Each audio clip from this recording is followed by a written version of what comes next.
ಪೊನ್ನಿಯಿನ್ ಸೆಲ್ವನ್ 5ನೇ ಪಾರ್ಟು 31ನೇ ಸಂಚಿಕೆ.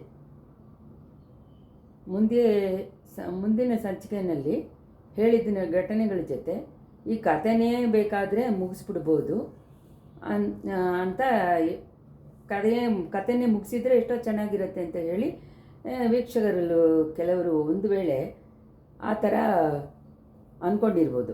ಆದರೆ ಅದು ಆಗದೇ ಇರುವ ಕೆಲಸವಾಗಿದೆ. ಅದೇ ದಿನದಲ್ಲಿ ಹತ್ತತ್ರ ಅದೇ ಟೈಮಲ್ಲಿ ಕಡಂಬೂರು ಸಂಬೋರೆ ಮಾಳಿಗೆಯಲ್ಲಿ ನಡೆದಿದ್ದ ದೊಡ್ಡ ಭಯಂಕರವಾದ ಘಟನೆಯ ಬಗ್ಗೆ ನಾವು ಇವಾಗ ಹೇಳಬೇಕಾಗಿದೆ. ನಂದಿನಿ ಅವಳ ಅಂತಃಪುರ ಕೋಣೆಯಲ್ಲಿ ಒಬ್ಬಳೇ ಅಲ್ಲಿ ಇಲ್ಲಿ ನಡ್ಕೊಂಡಿದ್ಲು. ಅವಳ ಮನಸ್ಸಿನಲ್ಲಿ ಉಂಟಾಗಿದ್ದ ಅರ್ಜೆಂಟನ್ನು ಅವಳ ಮುಖದ ಭಾವನೆ ತೋರಿಸಿತ್ತು. ಅವಳ ಕಣ್ಣುಗಳಲ್ಲಿ ಒಂದು ಅಪೂರ್ವವಾದ ಮಿಂಚು ಪ್ರಕಾಶವಾಗಿ ಕಾಣಿಸ್ಕೊಂಡು ಮರೆಯಾಯಿತು. ಆ ಕೋಣೆ ಒಳಗನೆ ಬರೋಕ್ಕೆ ಬಂದಿದ್ದ ಎಲ್ಲ ದಾರಿಗಳನ್ನು ಅವಳು ಹಾಗೆ ಸುತ್ತಿ ನೋಡ್ತಾ ಇದ್ಲು. ಆ ದಾರಿಗಳಲ್ಲಿ ಏನಾದರೂ ಕಾಲಿನ ಹೆಜ್ಜೆ ಶಬ್ದ ಕೇಳ್ತಾ ಇದೆಯಾ ಅಂತ ಹೇಳಿ ಅವು ಕಿವಿಗಳು ಶಾರ್ಪಾಗಿ ನೋಡ್ಕೊಂಡು ಇತ್ತು. ಇವಾಗ ಹೊತ್ತು ಬಂದುಬಿಟ್ಟಿದೆ ಅಂತ ಹೇಳಿ ಅವಳ ತುಟಿಗಳು ಗೊಣಗ್ತಾ ಇತ್ತು. ಕೆಲವೇ ಸತಿ ಆ ಥರ ಗೊಣಗಿದಾಗ ಅವಳ ತುಟಿಗಳು ಶೇಕಾಯಿತು. ಇನ್ನೂ ಕೆಲವು ಸಮಯ ಅವಳು ಕಣ್ಣುಗಳನ್ನು ಮಿಂಚ್ತಾ ಇತ್ತು. ಒಂದೊಂದು ಸತಿ ಅವಳು ಮೈ ಪೂರ ಆವೇಶ ಬಂದವನ ದೇಹ ಒದರೋ ಥರ ಒದರ್ತಾ ಇತ್ತು. ನಂದಿನಿ ಮಲ್ಕೊಳ್ಳೋಕ್ಕೆ ಅಂತ ಇದ್ದಿದ್ದ ಮಂಚದ ಮೇಲೆ ಆರಿಸಿದ್ದ ಕಡೆ 4 ಕಡೆಯನ್ನು ಕರ್ಟನ್ಗಳೆಲ್ಲ ಇತ್ತು. ಅವು ಮಂಚವನ್ನು ಹಾಗೇ ಮುಚ್ಕೊಂಡಿತ್ತು. ನಂದಿನಿ ಒಂದು ಕಡೆ ಕರ್ಟನನ್ನು ಸ್ವಲ್ಪ ಮೆತ್ತಗೆ ಎತ್ತಿದ್ಲು. ಹಾಸಿಗೆಯಲ್ಲಿ ಉದ್ದಕ್ಕೆ ಇಟ್ಟಿದ್ದ ಆ ಕೊಲೆವಾಳನ್ನು ನೋಡಿದ್ಲು. ಕಲ್ಲನ್ನು ಒಲೆಕಳದಿಂದ ಜ್ವಾಜ್ವಲ್ಯವಾಗಿದ್ದ ಬೆಂಕಿಯಲ್ಲಿ ಮಾಡಿದ್ದ ಆ ವಾಳು ಹಾಗೆ ಅದು ಶೈನಿಂಗ್ ಆಗಿ ಇತ್ತು. ಅದರ ಕೆಂಪಿನಿಂದ ಹಾಸಿಗೆಯನ್ನು, ಮಂಚವನ್ನು, ಕರ್ಟನ್ಗಳನ್ನು ಉರಿದು ಹೋಗಲಿಲ್ಲ ಅನ್ನೋದು ಆಶ್ಚರ್ಯವಾಗ ಇತ್ತು. ಇದನ್ನು ನೆನೆಸ್ಕೊಂಡು ನೋಡಿತಾನೆ ಅದು ಬೆಂಕಿಯಿಂದ ಬಂದಿದ್ದ ಬಾಳು ಅಲ್ಲ ಅಂತನೂ ಕಬ್ಬಣದಿಂದ ಬಂದಿದ್ದ ಬಾಳು ತಾನೇ ಅಂತನೂ ತಿಳ್ಕೊಬೇಕಾಗಿದೆ. ನಂದಿನಿ ಆ ಬಾಳನ್ನು ಕೈಯಲ್ಲಿ ಎತ್ತಿ ಹಿಡಿದಳು. ದೀಪದ ಬೆಳಕಲ್ಲಿ ಅದನ್ನು ಇನ್ನೂ ಚೆನ್ನಾಗಿ ಮಿಂಚೋ ಹಾಗೆ ಮಾಡ್ತಾಯಿದ್ಲು. ಆಮೇಲೆ ಅದನ್ನು ತನ್ನ ಎದೆ ಜೊತೆ ತಬ್ಕೊಂಡ್ಲು. ಕೆನ್ನೆಯಿಂದ ಸೇರಿಸಿ ಇಟ್ಕೊಂಡು ಮುದ್ದಿಸಿದ್ಲು. ಆ ಬಾಳಿನ ಜೊತೆ ಮಾತಾಡೋಕ್ಕನ್ನು ಶುರು ಮಾಡಿದ್ಲು. ದೈವ ಬಾಳೆ, ನೀನು ನಿನ್ನ ಕೆಲಸವನ್ನು ಮಾಡಬೇಕಾದ ಹೊತ್ತು ಬಂದುಬಿಟ್ಟಿದೆ. ನೀನು ನನ್ನನ್ನು ಕೈ ಬಿಡಲ್ಲ ಅಲ್ವಾ? ಇಲ್ಲ, ನೀನು ನನ್ನನ್ನು ಕೈ ಬಿಡಲ್ಲ. ನನ್ನ ಕೈಗಳೇ ತಾನೇ ನನ್ನನ್ನು ಕೈ ಬಿಟ್ಟರೆ ಬಿಡತ್ತೆ ಅಂತ ಹೇಳಿದ್ನು. ಆಮೇಲೆ ತನ್ನ ಕೈಗಳನ್ನು ನೋಡಿ, ಕೈಗಳೇ, ನೀವು ಸ್ಟ್ರಾಂಗಾಗಿದ್ದೀರಲ್ಲ, ಚಿಚ್ಚಿ ಇವಾಗಲೇ ಈ ಥರ ನಡುಗ್ತಿರಲ್ಲ, ಹೊತ್ತು ಬರುವಾಗ ಏನು ಮಾಡ್ತೀರಾ? ಹೌದು, ನಿಮ್ಮನ್ನು ನಂಬುವುದಲ್ಲಿ ಏನು ಪ್ರಯೋಜನವಿಲ್ಲ. ಬೇರೆ 2 ಕೈಗಳನ್ನೇ ನಾನು ಇವತ್ತು ಸಂಪಾದನೆ ಮಾಡ್ಕೋಬೇಕು ಅಂತ ಅಂದ್ಲು. ದಿಢೀರಂತ ನಂದಿನಿನ ಮೈ ಪೂರ ಒಂದು ಸತಿ ಜುಮ್ಮನ್ನಿತು. ಅವಳು ಹುಚ್ಚು ಅವಳು ಬೆಂಕಿ ಹಾಕಿದ್ದ ಅವಳ ಕಣ್ಣುಗಳಿಂದ ಮೇಲಿಂದ ನೋಡಿದ್ಲು. ಆಹಾ, ನೀನು ಬಂದುಬಿಟ್ಟಿಯಾ? ಬಾ, ಸರಿಯಾದ ಸಮಯದಲ್ಲೇ ಬಂದಿದೀಯಾ ನನ್ನ ಪ್ರೀತಿಯ ರಾಜ. ಬಾ, ವೀರಪಾಂಡ್ಯನ ತಲೆನೇ ಯಾಕೆ ಕೊನೆಯಲ್ಲೇ ಇದೆಯಾ? ಇಳಿದು ಬಾ, ಇಲ್ಲಿ ಯಾರೂ ಇಲ್ಲ. ನಿನ್ನ ಅಡಿಯಾಳನ್ನು ಬಿಟ್ಟರೆ ಬೇರೆ ಯಾರೂ ಇಲ್ಲ. ಯಾಕೆ ಈ ಥರ ಕಣ್ಬಿಟ್ಕೊಂಡು ನೋಡ್ತಾ ಇದೆಯಾ? ಬಾಯಿ ತೆಗೆದು ಒಂದು ಮಾತು ಹೇಳು. ಈ ಗಂಡಕ್ಕೆ ತಪ್ಪಿ ಉಸಿರು ಬತ್ತಿಗಿದ್ರೆ ನಿನ್ನನ್ನು ಪಾಂಡ್ಯ ಸಿಂಹಾಸನದಲ್ಲಿ ಹತ್ತಿ ಕೂಡಿಸ್ತೀನಿ ಅಂತ ಹೇಳಿದಿಲ್ಲ, ಅದನ್ನು ನಾನು ಮರೆಯಲಿಲ್ಲ. ನಿನಗೆ ನಾನು ಕೊಟ್ಟಿದ್ದ ಮಾತನ್ನು ಮರೆದಿಲ್ಲ. ಅದನ್ನು ನೆರವೇರುವ ಸಮಯ ಬಂದುಬಿಡ್ತು. ಅದಕ್ಕೆ ಅಂತ ನಾನು ಎಷ್ಟು ಕಾಲ ತಾಳ್ಮೆಯಿಂದ ಕಾಯ್ತಾ ಇದ್ದೆ. ನೀನೇನು ವೇಷಗಳೆಲ್ಲ ಹಾಕಿದೆ, ಎಲ್ಲ ನೀನು ನೋಡಿಕೊಂಡು ತಾನೇ ಇದ್ದೆ. ಇವಾಗಲೇ ನೋಡ್ತಾ ಇರು, ಕಣ್ಣು ಮಿಂಚದೆ ನೋಡ್ತಾ ಇರು. ನೀನು ತಾನೇ ಕಣ್ಣು ಮಿಂಚುವುದೇ ಇಲ್ವಲ್ಲ. ನಾನು ಕಣ್ಣನ್ನು ಮುಚ್ಚಿ ನಿದ್ದೆ ಮಾಡದೆ ಇರೋ ಹಾಗೆ ಮಾಡಿ ಬರ್ತಾ ಇದೆಯಾ? ಇವತ್ತು ರಾತ್ರಿ ನಿನಗೆ ಸೇಡು ತೀರಿಸ್ಕೊಂಡ್ಬಿಟ್ಟಿದ್ದೀನಿ ಅಂತಂದರೆ ಆಮೇಲೇನಾದರೂ ನನ್ನ ಬಿಟ್ಟು ಹೋಗ್ತೀಯಲ್ವಾ?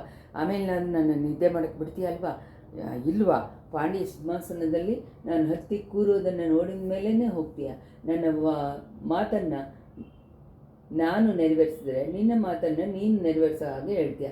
ಇಲ್ಲ, ನನಗೆ ಈ ಸಿಂಹಾಸನವೂ ಬೇಡ, ಆ ಮಣಿಮಕುಡನೂ ಬೇಡ.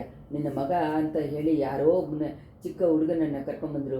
ಅವನ ಸಿಂಹಾಸನದಲ್ಲಿ ಕೂಡಿಸಿ ಮಣಿಮಗುಡ ಹಾಕಿ ಆಯಿತು, ನೀನು ನನ್ನ ಸೇಡು ತೀರಿಸ್ಬಿಟ್ಟಿದ್ದೀನಿ ಅಂದರೆ ಅದನ್ನು ಕೊಂಡು ನೀನು ತೃಪ್ತಿ ಆಗ್ತೀಯ, ಆಮೇಲೇನಾದರೂ ನನ್ನ ಬಿಟ್ಟು ಹೋಗ್ತೀಯ. ಈ ಜಗಳದಲ್ಲಿ ಸತ್ತವರುಗಳು ಎಲ್ಲರೂ ಯಾವ ವೀರ ಸ್ವರ್ಗಕ್ಕೆ ಹೋಗ್ತಾರೋ ಆ ವೀರ ಸ್ವರ್ಗಕ್ಕೆ ನೀನು ಹೋಗ್ತೀಯ. ಅಲ್ಲಿ ನನ್ನ ಹಾಗೆ ಎಷ್ಟೊಂದೋ ಹೆಣ್ಣುಗಳಿರ್ತಾರೆ, ಅವುಗಳನ್ನ ಒಬ್ಬರನ್ನ ಏನು ಆಗಲ್ಲ ಅಂತೀಯ. ದೇವರೇ, ನಾನು ನಿನ್ನ ಜೊತೆ ಬರಬೇಕು ಅಂತೀಯ. ಸರಿ ಸರಿ, ಅದ್ರ ಬಗ್ಗೆ ಆಮೇಲೆ ಮಾತಾಡ್ಕೊಳ್ಳೋಣ. ನನ್ನ ಪ್ರೀತಿಯ ರಾಜ, ಯಾರೋ ಬರೋ ಹಾಗೆ ಇದೆ, ನೀನು ಮರೆಯಾಗ್ಬಿಡು. ನಾನು ಈ ಸೇಡು ತೀರಿಸ್ಕೊಳ್ಳೋ ಈ ವಾಳನ್ನು ಬಚ್ಚಿಡ್ತೀನಿ. ಇಂಥ ಸಮಯ ಬಾಗಿಲ ಹತ್ರ ನಿಜವಾಗ್ಲೂ ಹೆಜ್ಜೆಯನ್ನು ಶಬ್ದ ಕೇಳಿತು. ನಂದಿನಿ ವಾಳನ್ನು ಮಂಚದಲ್ಲಿ ಇಟ್ಕೊಂಡಿರುವಾಗಲೇ ಮಣಿಮೇಗಲೆ ಒಳಗೆ ಬಂದಳು. ಸ್ವಲ್ಪ ಮುಂದೆ ಹುಚ್ಚು ಬಂದು ಗೊಣಗ್ತಾ ಇದ್ದ ನಂದಿನಿ ಒಂದೇ ಕ್ಷಣದಲ್ಲಿ ಪೂರ ಚೇಂಜ್ ಆಗಿ ನಿಧಾನ ಮಣಿಮೇಗಲೆ ಬಾ ಬಾ ಅಂತ ಹೇಳಿದರು. ಅವಳು ಕೊರಲಲ್ಲಿ ಧ್ವನಿಯಲ್ಲಿ ಶಾಂತಿ ಇತ್ತು. ಅಕ್ಕ, ಇದೇನು ಯಾವಾಗಲೂ ಬಾಳು ಕೈವಾಗೇ ಇದ್ರಿಯಲ್ಲ ಅಂತ ಮಣಿಮೇಗಲೆ ಕೇಳಿದ್ರು. ಮತ್ತು ಏನು ಮಾಡೋದು, ಆಣು ಗಂಡು ಮಕ್ಕಳು ಎಷ್ಟು ದೂರ್ತರಾಗಿದ್ದರೆ ನಾವು ವಾಳನ್ನು ಹೆಲ್ಪಲ್ಲಿ ಇಟ್ಕೋಬೇಕಾಗತ್ತೆ. ದೇವಿ, ನಾನೊಬ್ಳು ಜೊತೇಲಿ ಇದ್ದೀನಲ್ಲ, ನನ್ನ ಹತ್ರ ನಿಮಗೆ ನಂಬಿಕೆ ಇಲ್ವಾ? ನಿನ್ನ ಹತ್ರ ನಂಬಿಕೆ ಇಲ್ಲ, ನನ್ನ ಅಂತರಂಗವೆಲ್ಲ ನಿನ್ನ ಹತ್ರ ಹೇಳಿದ್ದೀನಿ ಮಣಿಮೇಗಲೆ. ಈ ಲೋಕದಲ್ಲಿಯೇ ನಾನು ನಂಬಿಕೆ ಇಟ್ಟಿರೋಳು ನೀನೊಬ್ಬಳೇನೆ. ಆದ್ರೂ ನೀನು ಒಡಹುಟ್ಟಿದ್ದ ಸೋದರನಿಗೆ ಅಪೋಸಿಟ್ಟಾಗಿ ನಿನ್ನಿಂದ ಏನು ಮಾಡೋಕ್ಕಾಗಲ್ವಲ್ಲ ಅಕ್ಕ. ನನಗೆ ಜೊತೇಲಿ ಹುಟ್ಟಿದ ಸೋದರ ಇಲ್ಲ ಅಂತ ಹೇಳಿ ತೀರ್ಮಾನ ಮಾಡಿಬಿಟ್ಕೊಂಡ್ಬಿಟ್ಟೆ. ಯಾಕೆ ಈ ಥರ ಹೇಳ್ತೀಯ? ಈಗಲೂ ಅವನು ನಿನ್ನ ಸೋದರನ ಅದು ಸೋದರಿಯನ್ನ. ಆ ಕನೆಕ್ಷನ್ ಎಲ್ಲ ಇವಾಗ ದೊಡ್ಡ ಬರೀ ಭ್ರಮೆ ಅಂತ ನಾನು ತಿಳ್ಕೊಂಡೆ. ಕಂದಮ್ಮರ ನನ್ನ ಎಷ್ಟಕ್ಕೆ ಎದುರಾಗಿ ತನ್ನ ಸೌಕರ್ಯಕ್ಕಾಗಿ ನನ್ನನ್ನು ಒತ್ತಾಯ ಮಾಡಿ ಮದುವೆ ಮಾಡೋಕ್ಕೆ ನೋಡ್ತಾ ಇದ್ದಾನೆ. ನಿಜವಾದ್ರ ಸಹೋದರ ಪಾಸ ಇದ್ದಿದ್ರೆ ಅವನು ಈ ಥರ ಮಾಡ್ತಾನೆ. ತಂಗ, ನಿನ್ನ ಹೆಲ್ಪ್ಗೆ ಅಂತಲೇ ಅವನು ನಿನ್ನನ್ನು ಯುವರಾಜರಿಗೆ ಮದುವೆ ಮಾಡಿಕೊಡೋಕ್ಕೆ ಇಷ್ಟಪಡ್ಬೋದಲ್ವ? ಹೌದು, ನನ್ನ ಒಳ್ಳೆಯದು ಕೆಟ್ಟದ್ದು ಇವನು ಕಂಡುಬಿಟ್ಟಿದ್ದಾನೆ. ನಿಜವಾಗಲೂ ನನ್ನ ಒಳ್ಳೆಯದನ್ನು ಅವನು ನೋಡಿಯೇ ಇಲ್ಲ ಅಕ್ಕ.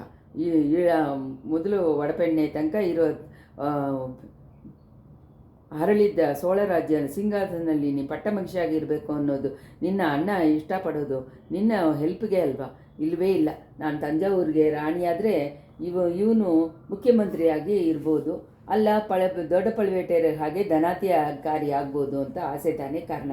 ಅಕ್ಕ ಅಕ್ಕ ಅಂತ ಹೇಳಿ ಮಣಿಮೇಗಲೆ ಮೇಲೆ ಏನು ಹೇಳೋಕ್ಕೆ ಯೋಚನೆ ಮಾಡಿದ್ಲು. ಹೇಳು ಮಣಿಮೇಗಲೆ, ನಿಮ್ಮ ಮನಸ್ಸಿನಲ್ಲಿ ಇರೋದು ಏನಾದರೂ ಧಾರಾಳವಾಗಿ ಹೇಳ್ಬೋದು. ನನ್ನ ಹತ್ರ ನಿನಗಿರುವ ಪ್ರೀತಿಯ ಬಗ್ಗೆ ನೀನು ಹೇಳಿದ್ದೆಲ್ಲ ನಿಜ ತಾನೆ ಅಕ್ಕ, ಅದ್ರ ಬಗ್ಗೆ ಅನುಮಾನ ಪಡಬೇಡಿ. ಈ ಲೋಕದಲ್ಲೇ ನಾನು ಪ್ರೀತಿ ಇಟ್ಟಿರೋದು ಇಬ್ಬರ ಹತ್ರ. ಒಬ್ಬರು ನೀವು, ಇನ್ನೊಬ್ರು ಯಾರು? ಅದು ನಿಮ್ಮ ಮನಸ್ಸಿಗೆ ಅದು ಗೊತ್ತು. ನನ್ನೇನು ಯಾಕೆ ಕೇಳ್ತಾ ಇದೆಯಾ ತಂಗಿ? ಅದು ನಿನಗೆ ಅದು ಸಂತೋಷವಾಗಿ ಇರ್ಬೋದು ಅಂತ ಅಂದ್ಕೊಂಡೆ. ಕತೆಗಳು ಕಾವ್ಯಗಳು ನೀವು ಕೇಳಿಲ್ವಾ? ಒಂದು ಹೆಣ್ಣಿನ ಮನಸ್ಸಿನಲ್ಲಿ ಪ್ರೀತಿ ಉದಯವಾದರೆ ಅದ್ರ ಬಗ್ಗೆ ಅವಳು ಯಾರ ಹತ್ರ ಮಾತಾಡೋಕ್ಕೆ ಇಷ್ಟಪಡೋದು ರಿಯಲ್ ಅಲ್ವಾ? ಅಂತರಂಗವಾದ ಗೆಳತಿ ಅನ್ನೋದು ಮತ್ತೆ ಯಾತಕ್ಕೋಸ್ಕರ? ಅದು ನಿಜಾನೇ ಅಕ್ಕ. ನನ್ನ ಅಂತರಂಗವನ್ನು ನಿಮ್ಮ ಹತ್ರ ತಿಳಿಸೋ ಇರ್ತೀನಿ. ಆದರೆ ಇವಾಗ ನಾನು ನಿಮ್ಮ ಹತ್ರ ಅರ್ಜೆಂಟಾಗಿ ಮಾತಾಡೋಕ್ಕೆ ಬಂದಿದ್ದು ಬೇರೆ ಒಂದು ಸುದ್ದಿ ಹೇಳೋದಕ್ಕೇ. ತುಂಬ ವಿಚಾರ ಪಡುವ ಅಂತ ಸುದ್ದಿ. ನಂದಿನಿ ಶಾಕಾಗಿ ಏನು ಅಂತ ಕೇಳಿದರು. ಎಷ್ಟೋ ಕಾಲವಾಗಿ ಅವಳು ಪ್ಲ್ಯಾನ್ ಮಾಡಿಕೊಂಡಿದ್ದೇನೆ, ಇವತ್ತು ನೆರವೇರಿಸ್ಬೋದು ಅಂತ ಅಂದ್ಕೊಂಡಿದ್ದ ಕೆಲಸಕ್ಕೆ ಏನಾದರೂ ಅಡ್ಡಿ ಬಂದುಬಿಡುತ್ತೋ ಅನ್ನುವ ಭೀತಿ ಅವಳ ಮನಸ್ಸಿನಲ್ಲಿ ಕುಡಿಗೊಂಡಿತ್ತು. ಆ ಅರಿಗುರಿಯ ಅವಳ ಮುಖದಲ್ಲಿನೂ ಕಾಣಿಸ್ಕೊಂಡಿತ್ತು. ಅಕ್ಕ, ಧನಾಧಿಕಾರಿ ಪಳವೇಟೆಯರು ಇನ್ನೂ ತಂಜಾವೂರಿಗೆ ಹೋಗಿ ಸೇರಲಿಲ್ವಂತೆ. ದಾರಿನಲ್ಲಿ ಏನಾಯಿತು? ಒಂದು ವೇಳೆ ಮನಸ್ಸನ್ನು ಬದಲಾಯಿಸ್ಕೊಂಡು ತಿರುಗಿಬಿಟ್ರ ಅಂತ ನಂದಿನಿ ಕೇಳಿದ್ದ ಕ್ವಶ್ಚಿನಲ್ಲಿ ಭೀತಿ ಕಮ್ಮಿ ಆಗಲಿಲ್ಲ. ಆ ಥರ ಅವರು ತಿರುಗಿದ್ರೆ ಚೆನ್ನಾಗಿರುತ್ತೆ ಅಕ್ಕ. ಆವತ್ತು ನಾವು ಏರಿ ಐಲ್ಯಾಂಡಲ್ಲಿ ಇದ್ದಾಗ ಬಿರುಗಾಳಿ ಹೊಡೆಯಿತಲ್ವ, ಆ ಬಿರುಗಾಳಿ ಕೊಳ್ಳಿಡದಲ್ಲೂ ಆ ಕಡೆಯನ್ನು ತುಂಬ ಟಫ್ ಆಗಿತ್ತಂತೆ. ಪಳವೇಟೆಯರು ಕೊಳ್ಳಿಡದಲ್ಲಿ ಹಡಗಿನಲ್ಲಿ ಹೋಗುವಾಗ ಬಿರುಗಾಳಿ ಬಲವಾಗಿತ್ತಂತೆ. ಆಮೇಲೆ ಅಂತ ಹೇಳಿ ನಂದಿನಿ ಇಂಟ್ರೆಸ್ಟಿಂದ ಕೇಳಿದ್ಲು. ಆದ್ರೂ ಅದರಲ್ಲಿ ಸ್ವಲ್ಪ ವಿಚಾರ ಕಮ್ಮಿ ಆಗಿತ್ತು. ಆ ಕರೆ ಸೇರುವ ಸಮಯದಲ್ಲಿ ಪಡಗು ಕಚ್ಕೊಂಡ್ಬಿಡ್ತಂತೆ. ಅಯ್ಯೋ, ತಪ್ಪಿ ಕರೆ ಏರಿದವರು ಕೊಳ್ಳಿಡ ಕೆರೆಯಲ್ಲಿ ಎಲ್ಲೂ ಹುಡುಕಿ ನೋಡಿದ್ರಂತೆ, ನಿಮ್ಮ ಗಂಡ ಮಾತ್ರ ಸಿಕ್ಕಲಿಲ್ವಂತೆ ಅಂತ ಅಂದ್ಲು ಮಣಿಮೇಗಲೆ. ಇಂಥ ಸುದ್ದಿನ ಕೇಳಿದ್ಲು ನಂದಿನಿ ಬಿಕ್ಕಿ ಅಳ್ತಾಳೆ ಅಂತ ಹೇಳಿ ಮಣಿಮೇಗಲೆ ಎದುರು ನೋಡಿ ಅವಳಿಗೆ ಏನಾದರೂ ಸಮಾಧಾನ ಹೇಳೋಕ್ಕೆ ತಯಾರಾಗಿದ್ಲು. ಆದರೆ ನಂದಿನಿ ಆಗೆಲ್ಲ ಏನೂ ಮಾಡಲಿಲ್ಲ. ಸ್ವಲ್ಪನೂ ಇದು ಒದ್ದಾಡದೆ ಅವನಂಬಿಕೆ ಧನಿಸಿದ ಧ್ವನಿಯಲ್ಲಿ ಈ ಸುದ್ದಿ ನಿನ್ಗೆ ಹೆಂಗೆ ಗೊತ್ತಾಯಿತು ಅಂತ ಹೇಳಿ ಪಳವಟರ ಜೊತೆ ಓದಿದ್ದ ಆಳುಗಳೊಬ್ಬನು ತಿರುಗಿ ಬಂದಿದ್ದಾನೆ. ಅವನು ನಮ್ಮ ಅಣ್ಣನ ಹತ್ರ ಹೇಳ್ಕೊತಾ ಇದ್ದ. ನಾನು ನನ್ನ ಕಿವಿಯಿಂದ ಕೇಳಿದೆ, ಅಕ್ಕ ನಿಮ್ಮ ಹತ್ರ ಈ ಸುದ್ದಿನ ಹೆಂಗೆ ತಿಳಿಸೋದು ಅಂತ ಹೇಳಿ ನಮ್ಮ ಅಣ್ಣ ಯೋಚನೆ ಮಾಡಿ ಯುವರಾಜರ ಹತ್ರ ಯೋಚನೆ ಕೇಳ್ತಾ ಇದ್ದಾನೆ. ನಾನು ಹೇಗಾದರೂ ನಿಮ್ಮ ಹತ್ರ ಹೇಳಿಬಿಡ್ಬೇಕು ಅಂತ ಹೇಳಿ ಓಡಿ ಬಂದೆ. ಈ ಥರ ಹೇಳಿದ್ದ ಮನೆ ಮೇಲೆ ದುಃಖ ತಡೆಯೋಕ್ಕಾಗದೆ ಬಿಕ್ಕಿ ಅಳಕ್ಕೆ ಶುರು ಮಾಡಿದ್ಲು. ದಿನಿ ಅವಳನ್ನ ತಬ್ಬಿಕೊಂಡು, ನನ್ನ ಚಿನ್ನ, ನನ್ನ ಹತ್ರ ನೀನು ಎಷ್ಟು ಪ್ರೀತಿ ಇಟ್ಟಿದೆಯಾ ಅನ್ನೋದನ್ನು ತಿಳ್ಕೊಂಡೆ, ಆದರೆ ನೀನು ವಿಚಾರ ಪಡಬೇಡ ಅಂತಂದು. ಮಣಿಮೇಗಲೆ ಸ್ವಲ್ಪ ಆಶ್ಚರ್ಯದಿಂದ ನಂದಿನಿಯನ್ನು ತಲೆ ಎತ್ತಿ ನೋಡಿದನು. ಇವಳ ಮನಸ್ಸು ಎಷ್ಟೊಂದು ಕಲ್ಲು ಮನಸ್ಸು ಅಂತ ಹೇಳಿ ಅವಳ ಮನಸ್ಸಿನಲ್ಲಿ ತೋಚಿದ ಯೋಚನೆಯನ್ನು ನಂದಿನಿ ತಿಳ್ಕೊಂಡ್ಳು. ತಂಗಿ, ದುಃಖದ ಸಮಾಚಾರ ಹೇಳಿ ನನಗೆ ಸಮಾಧಾನ ಹೇಳೋಕ್ಕೆ ನೀವು ಓಡಿ ಬಂದೆ, ಆದರೆ ನಿನಗೆ ನಾನು ಸಮಾಧಾನ ಹೇಳಬೇಕಾಗಿದೆ. ನೀನೇನು ಕಷ್ಟಪಡಬೇಡ. ನಮ್ಮ ಗಂಡನ ಉಸಿರಿಗೆ ಯಾವತ್ತು ಏನು ಬರಲಿಲ್ಲ ಅನ್ನೋದು ನಿಶ್ಚಯ. ಆ ಥರ ಏನಾದರೂ ಬಂದಿದ್ದರೆ ನನ್ನ ಮನಸ್ಸೇ ನನಗೆ ತೋಚಿಕೊಟ್ಟಿರುತ್ತೆ. ಆದ್ದರಿಂದ ತಾನೇ ನಾನು ವಿಚಾರ ಪಟ್ಟಿಲ್ಲ. ಆದರೆ ನೀನು ಕೇಳಿದ್ದನ್ನು ಇನ್ನೂ ವಿವರವಾಗಿ ಹೇಳು. ನನ್ನ ಮನಸ್ಸಿನಲ್ಲಿ ಬೇರೆ ಒಂದು ಅನುಮಾನ ಬಂದಿದೆ. ಯಾವ ಅನುಮಾನ ಅಕ್ಕ? ನಿನ್ನ ಅಣ್ಣನು ಆ ಪಲ್ಲವ ಪಾರ್ಥಿಬೇಂದ್ರನ್ನು ಸೇರಿ ನನ್ನ ಗಂಡನಿಗೆ ಏನಾದರೂ ಕೆಡುಕು ಮಾಡೋಕ್ಕೆ ಯೋಚನೆ ಮಾಡಿದಾರೋ ಅಂತ ಅಂದ್ಕೊಳ್ತೇನೆ. ಅದಕ್ಕೂ ಮುಂಚಾಗ್ರದಿಂದ ಈ ಥರ ಒಂದು ಸುದ್ದಿಯನ್ನು ಅವ್ರುಗಳೇ ರೆಡಿ ಮಾಡಿರ್ಬೋದು. ನನಗೆ ಏನು ಅರ್ಥ ಆಗಲಿಲ್ಲ ಅಕ್ಕ. ಅವ್ರುಗಳು ಯಾಕೆ ಪಳವಟರಿಗೆ ಕೆಟ್ಟದ್ದು ಮಾಡಬೇಕು? ನೀನು ಹಸಿ ಮಗುವಾಗೇ ಇದೆಯಾ, ಎಳೆ ಮಗುವಾಗೇ ಇದೆಯಾ? ಮಣಿಮೇಗಲೆ, ನಿನ್ನ ಅಣ್ಣನನ್ನು ಪಾರ್ಥಿಬೇಂದ್ರನ್ನು ನನ್ನ ಮೇಲೆ ದುರಿಯನ್ನು ಯೋಚನೆ ಕೊಂಡಿದ್ದಾರೆ ಅಂತ ಹೇಳಿ ನಾನು ಹೇಳಿಲ್ವಾ? ಅದಕ್ಕಾಗಿ ತಾನೇ ಈ ವಾಳನ್ನು ಯಾವಾಗಲೂ ನನ್ನ ಪಕ್ಕದಲ್ಲಿ ಇಟ್ಕೊಂಡಿದ್ದೀನಿ ಅಂತ ಹೇಳಿದ್ದೀಯಾ? ಅದನ್ನೆಲ್ಲ ಕಂದನ್ಮಾರನ್ನ ಇನ್ಮೇಲೆ ನನ್ನ ಅಣ್ಣ ಅಂತ ಹೇಳಬೇಡ ಅಂತಲೂ ನಾನು ಕೇಳಿಕೊಂಡೆ. ಆ ಪಾತಕ ನನ್ನ ಒಡ ಹುಟ್ಟಿದವನು ಅಂತ ನಾನು ಇನ್ಮೇಲೆ ಅಂದ್ಕೊಳ್ಳಲ್ಲ. ಇದ್ರೂ ಅವ್ರುಗಳು ಪಳಿವಟೇರಿಗೆ ಯಾಕೆ ಕೆಟ್ಟದ್ದು ಮಾಡಬೇಕು? ತಂಗಿ, ಇದು ಕೂಡ ನಿನಗೂ ಗೊತ್ತಾಗಲಿಲ್ವಾ? ಮುದುಕರನ್ನ ಮದುವೆ ಮಾಡಿಕೊಂಡು ತಪ್ಪಿಸುವ ನಾನು ಅವ್ರು ಹೋಗ್ಬಿಟ್ರೆ ಮನಸ್ಸಿನೊಳಗೆ ಸಂತೋಷ ಪಡ್ತೀನಿ. ಆಮೇಲೆ ಅವ್ರುಗಳ ದುರಾಲೋಚನೆಗೂ ನಾನು ಸಮ್ಮತಿ ಕೊಡ್ತೀನಿ ಅಂತಾನೆ. ನಿನ್ನ ಅಣ್ಣ ಈ ಥರ ಅವನು ಅಂತ ಗೊತ್ತಿದ್ದರೆ ಅವನ ನನ್ನ ಮನೆಯಲ್ಲಿ ಇಟ್ಟಿದ್ದು ಸೋದರನ ಹಾಗೆ ಅಂದ್ಕೊಂಡು ಅವನಿಗೆ ಸೇವೆ ಮಾಡಿರಲ್ಲ. ಯಮಲೋಕದ ಬರೆಗೆ ಹೋಗಿದ್ದ ನಿನ್ನ ಅಣ್ಣನನ್ನು ಕಾಪಾಡಿರಲ್ಲ. ಅಕ್ಕ, ಇನ್ಮೇಲೆ ನಾನು ನಿಮ್ಮನ್ನು ಬಿಟ್ಟು ಒಂದು ಕ್ಷಣನೂ ಹೋಗಲ್ಲ. ಆ ಇಬ್ಬರಲ್ಲಿ ಒಬ್ಬರು ಇಲ್ಲಿ ಬಂದರೆ ನನ್ನ ಕೈಯಿಂದಾನೇ ಅವ್ರನ್ನೆಲ್ಲ ಕೊಂದಾಕ್ಬಿಡ್ತೀನಿ. ಮಣಿಮೇಗಲೆ, ಆ ವಿಚಾರ ನೀನು ಬೇಡ. ನಾನೇ ಕಾಪಾಡ್ಕೋತೀನಿ. ಕಂದನ್ಮಾರ ಪಾರ್ಥಿಬೇಂದ್ರ ನನ್ನ ಹತ್ರ ಬಂದರೆ ನಾನು ಯಾವತ್ತೂ ಮರೆಯದೇ ಇರೋ ಹಾಗೆ ಅವ್ರುಗಳಿಗೆ ಬುದ್ಧಿ ಕಲಿಸ್ತೀನಿ. ಅವ್ರುಗಳ ಹತ್ರ ನನಗೆ ಸ್ವಲ್ಪನೂ ಭಯವಿಲ್ಲ. ಮೊರಡು ಯುವರಾಜರ ಬಗ್ಗೆ ಮಾತ್ರ ಸ್ವಲ್ಪ ಭಯ ಇತ್ತು. ಒಳ್ಳೆಯ ಸಮಯವಾಗಿ ಆ ಅಪಾಯದಿಂದ ನನ್ನನ್ನು ನೀನೇ ಕಾಪಾಡಿಬಿಟ್ಟೆ. ನಾನು ನಿಮ್ಮನ್ನು ಕಾಪಾಡಿದ್ದೀನಿ. ಅದು ಹೇಗೆ? ಯುವರಾಜನ ಮನಸ್ಸನ್ನು ನೀನು ಕವರ್ ಮಾಡಿಬಿಟ್ಟೆ ಅಂತ ನಿನಗೆ ಗೊತ್ತಾಗಲಿಲ್ವ ಮಣಿಮೇಗಲೆ? ಮಾಡರ್ಗಳತ್ತೆ ವೀರರನ್ನು ಕೈಯನ್ನು ಹಿಡಿದು ಇಳಿದು ಅಪ್ಪಾಲು ತಳ್ಳಿಬಿಟ್ಟು ನಿನ್ನನ್ನು ಅವರು ಏರಿ ನೀರಿಂದ ಎತ್ಕೊಂಡು ಕಾಪಾಡಿದ್ದನ್ನು ಕಾರಣ ಏನು? ಅದಾದಮೇಲೆ ಅವ್ರನ್ನ ನಾನು ಗಮನಿಸಿಕೊಂಡು ತಾನೇ ಬರ್ತೀನಿ. ನಿನ್ನ ಮನಸ್ಸಿಗೆ ಅದು ಗೊತ್ತಾಗಲಿಲ್ವ ಮಣಿಮೇಗಲೆ? ಗೊತ್ತಿಲ್ಲದೆ ಏನು? ಗೊತ್ತಿದ್ದಾನೆ ಇದೆ. ಯುವರಾಜನ ನೆನೆಸ್ಕೊಂಡ್ರೆ ನನಗೆ ಭಯವಾಗಿದೆ. ಅವ್ರ ಹತ್ರ ಬಂದರೆ ನನ್ನ ಮೈ ನಡುಗುತ್ತೆ. ನನ್ನ ಅಣ್ಣ ಅಂತ ಹೇಳಿಕೊಳ್ಳುವ ಕಿರಾತಕ ಇದ್ದಾನಲ್ವ, ಅವನು ಬೇರೆ ಸುಮ್ಮನೆ ನನ್ನ ಪ್ರಾಣವನ್ನು ತೆಗಿತಾ ಇದ್ದಾನೆ. ಯುವರಾಜನ್ನ ನೀನು ಮದುವೆ ಮಾಡ್ಕೋಬೇಕು ಅಂತ ತಾನೇ? ಹೌದು. ಸಪ್ರೇಟಾಗಿ ನನ್ನನ್ನು ಒಂದು ಕ್ಷಣ ನೋಡಿದರೂ ಸಾಕು, ತಕ್ಷಣ ನನಗೆ ಅವನು ಉಪದೇಶ ಮಾಡೋಕ್ಕೆ ಶುರು ಮಾಡಿಬಿಡ್ತಾನೆ. ಅವನ ಹಿಂಸೆಗೋಸ್ಕರನೇ ಯುವರಾಜನ ಮದುವೆ ಮಾಡ್ಕೊಂಬಿಡೋಣ ಅಂತ ಹೇಳಿ ತೀರ್ಮಾನ ಮಾಡ್ತೀಯ. ನೀವು ಕೂಡ ಈ ಥರ ಹೇಳ್ತೀರಲ್ಲ ಅಂತ ಹೇಳಿ ಮಣಿಮೇಗಲೆ ಬಿಕ್ಕಿ ಅಳಕ್ಕೆ ಶುರು ಮಾಡಿದ್ರು. ಕಣ್ಣುಗಳಿಂದ ಕಣ್ಣೀರು ತಾರೆಯಾಗಿ ಹೋಯಿತು. ನಂದಿನಿ ಅವಳನ್ನ ಸಮಾಧಾನ ಮಾಡಿದ್ಲು. ಏನೋ ಒಂದು ಆಟಕ್ಕೋಸ್ಕರ ಹೇಳಿದೆ, ಅದಕ್ಕೋಸ್ಕರ ಈ ಥರ ಅಳಕ್ಕೆ ಶುರು ಮಾಡಿಬಿಟ್ಟಿಯಲ್ಲ ಅಂತ ಹೇಳಿಕೊಂಡೆ ಅವಳು ಕಣ್ಣೀರನ್ನು ಒರೆಸಿದ್ಲು. ಮಣಿಮೇಗಲೆ ಸ್ವಲ್ಪ ಹೊತ್ತು ಸಮಾಧಾನ ಆದಮೇಲೆ, ನನ್ನ ಚಿನ್ನ, ನಿನ್ನ ಮನಸ್ಸನ್ನು ಒಳ್ಳೆ ಚೆನ್ನಾಗೆ ಶೋಧನೆ ಮಾಡಿ ನೋಡಿ ಜವಾಬ್ ಹೇಳು. ನಿಜವಾಗಲೇ ನೀವು ಯುವರಾಜರ ಕರಿಗಾಲರನ್ನ ಇಷ್ಟಪಟ್ಟಿಲ್ವಾ? ಅವ್ರನ್ನ ಮದುವೆ ಮಾಡಿಕೊಂಡು ಚೋಳ ಸಾಮ್ರಾಜ್ಯದ ಪಟ್ಟಮಹಿಷಿಯಾಗಿ ಇರೋಕ್ಕೆ ಆಸೆ ಪಟ್ಟಿಲ್ವಾ ಅಂತ ಕೇಳಿದಳು ನಂದಿನಿ. 1 ಸತಿ ಹೇಳಿದಳು, 100 ಸತಿ ಕೇಳಿದಳು. ನನ್ನ ಆನ್ಸರ್ ಇದು ಒಂದೇನೆ ಅಕ್ಕ, ನನಗೆ ಆಸೆ ಸ್ವಲ್ಪನೂ ಇಲ್ಲವೇ ಇಲ್ಲ. ಆ ವಾಣರ್ಕುಲ ವಂದ್ಯದೇವರ ಹತ್ರ ನಿನ್ನ ಮನಸ್ಸನ್ನು ಕೊಟ್ಟುಬಿಟ್ಟಿದ್ದ ಅನ್ನೋದು ನಿಜ ತಾನೇ? ಹೌದಕ್ಕ. ಆದರೆ ಅವರ ಮನಸ್ಸು ಹೇಗಿದೆಯೋ? ಅವರ ಮನಸ್ಸು ಹೇಗಿದ್ರೆ ಏನು, ಅವರು ಸುಧರಿಂದ ಇದ್ದರೆ ಅಲ್ವಾ ಅವ್ರ ಮನಸ್ಸಿನ ಬಗ್ಗೆ ಕೇಳಬೇಕು. ಮಣಿಮೇಗಲೆ ಶಾಕಾಗಿ, ಏನು ಹೇಳಿದ್ರಿ ಅಕ್ಕ ಅಂತ ಹೇಳಿದ್ರು. ಮಣಿಮೇಗಲೆ, ನೀ ಇನ್ನೂ ನಿಜವನ್ನು ತಿಳ್ಕೊಂಡಿಲ್ಲ. ನಿನ್ನ ಪರಿಸ್ಥಿತಿಯನ್ನು, ನಿನ್ನ ಪ್ರೀತಿಯ ಅವನುடைய ಸಿಚುವೇಶನನ್ನು ನೀನು ತಿಳ್ಕೊಂಡಿಲ್ಲ. ನನ್ನ ಬಗ್ಗೆ ನೀನು ವಿಚಾರ ಪಡ್ತಾ ಇದೆಯಾ? ನನ್ನ ಗಂಡನ ಬಗ್ಗೆ ವಿಚಾರ ಪಡ್ತೀಯಾ? ನಮ್ಮ ಬಗ್ಗೆ ನಿಜವಾಗ್ಲೂ ನೀನು ವಿಚಾರ ಪಡಬೇಕಾಗಿಲ್ಲ.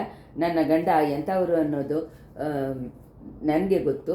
ಅವರು ಬಾಯಿ ತೆಗೆದ್ರೆ ಸಾಕು ಈ ನಾಡೇ ಅಲ್ಲಾಡುತ್ತೆ. ಸುಂದರ ಚಕ್ರವರ್ತಿ ಅವರು ಇಟ್ಟಿದ್ದ ಗೆರೆಯನ್ನು ದಾಟೋದಿಲ್ಲ.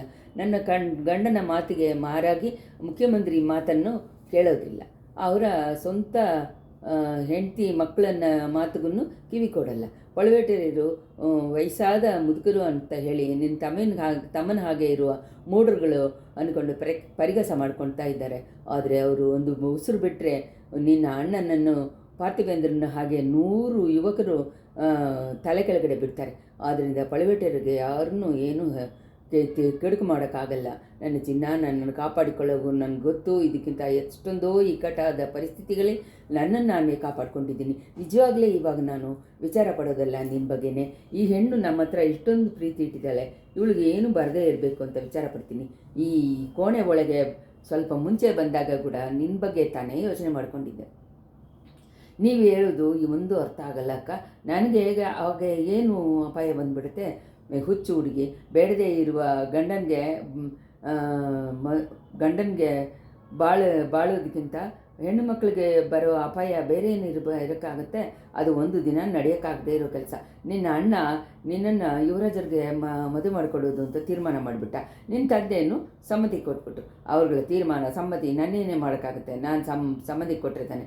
ಈ ಥರ ಮಗು ಹಾಗೆ ಮಾತಾಡ್ತಿದ್ದೀಲ್ಲ. ಚಿಕ್ಕರಾಜನ ಕುಲಗಳ ಹೆಣ್ಣುಗಳನ್ನು ಮದುವೆ ಮಾಡಿಕೊಡೋದು, ಆ ಹೆಣ್ಣು ಮಕ್ಕಳ ಸಮ್ಮತಿಯನ್ನು ಕೇಳಿಕೊಂಡು ಅಂತ ಈ ಲೋಕದಲ್ಲಿ ನಡೀತಾ ಇದೆಯಾ?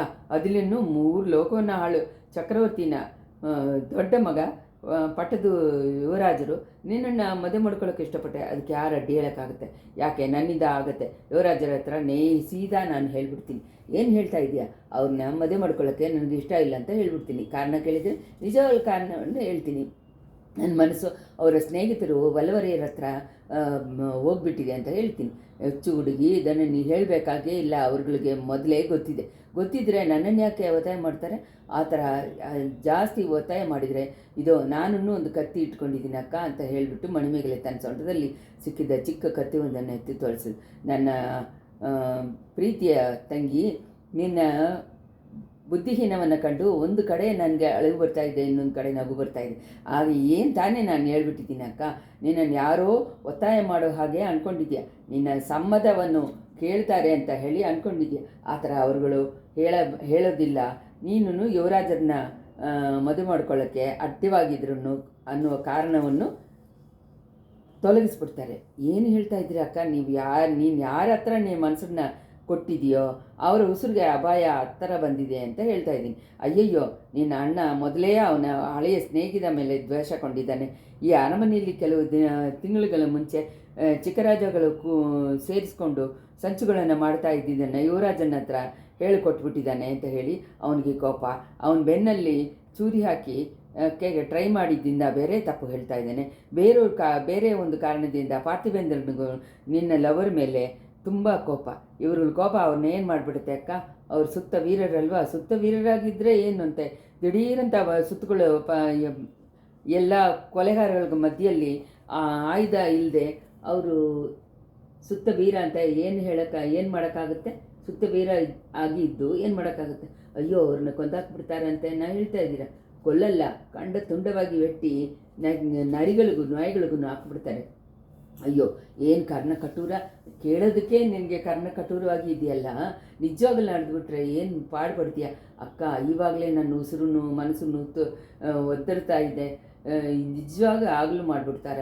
ಅವರು ಯುವರಾಜರನ್ನ ಅತ್ಯಂತ ಪ್ರಾಣ ಸ್ನೇಹಿತ ಆಗಿತ್ತಲ್ಲ, ಅತ್ಯಂತ ಪ್ರಾಣ ಸ್ನೇಹಿತರುಗಳೇ ಕೆಟ್ಟ ವೈರಿಯಾಗಿ ಚೇಂಜ್ ಆಗೋದ್ರ ಬಗ್ಗೆ ನೀನು ಕೇಳಿಲ್ವಾ ತಂಗಿ?